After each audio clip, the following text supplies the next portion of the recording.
এমন আবহাওয়া দেখে কি কেউ বলবে যে এখন গরমকাল চলছে? সকালে ঘুম থেকে উঠে দরজা জানালা খুলতেই দেখি বাহিরে প্রচণ্ড কুয়াশা। তো সঙ্গে সঙ্গে মোবাইল হাতে করে চলে আসলাম বেলকনিতে, এসে একটু ভিডিও করলাম। আর আলহামদুলিল্লাহ আমার গাছে আবার কয়েকটা মরিচ ধরছে, অনেক মরিচের ফুল মরে গিয়ে গিয়ে এখন হচ্ছে আর কি ধরছে। আল্লাহর কাছে চাইছিলাম যে আল্লাহ কয়েকটা মরিচ তুমি আমাকে বাঁচিয়ে দিও।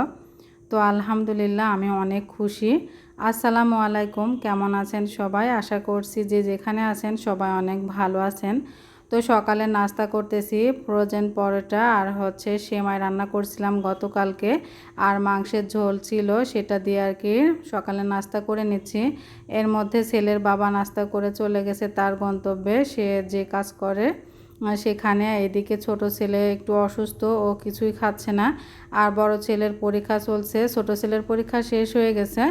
বড় ছেলে সকালে উঠে প্রাইভেট পড়তে গেছে, আজকে শুক্রবার, তারপরেও স্যার পড়াবে। তো সবাইকে জুম্মা মোবারক। এদিকে আমি ঘর গুছিয়ে নিয়েছি, সকালে নাস্তা করে উঠে টেবিলটা গুছিয়ে নিলাম। টেবিলের উপরে যে ম্যাটগুলো ছিল সেগুলো উঠিয়ে নিয়েছি, অনেক দিন পাতা ছিল, নোংরা হয়ে গেছিলো। এজন্য আমি আবার ধুয়ে রাখা নতুন ম্যাট দিয়ে আর কি টেবিলটা গুছিয়ে নিয়ে এখন রান্না করতে চলে এসেছি। এর মধ্যে আমার 2 ধরনের রান্না হয়ে গেছে, পাট শাক ভাজি করে নিয়েছি আর করলা ভাজি করে নিয়েছি। আজকে আর মাংস রান্না করব না।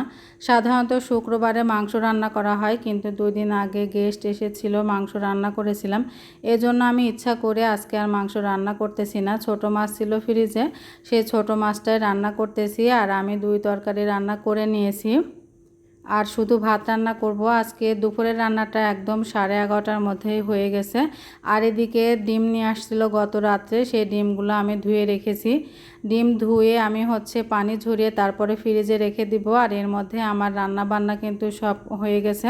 ছোট ছেলে খেতে চাচ্ছিল, ওকে খেতে দিয়েছি ডিম পোস্ট করে। আর এর মধ্যে আমি মেশিনে কাপড় চোপড় দিয়েছিলাম, কাপড় চোপড়গুলো ধোয়া হয়ে গেছে, আমি মেশিন থেকে বের করে বারান্দাতে মেলে দিব।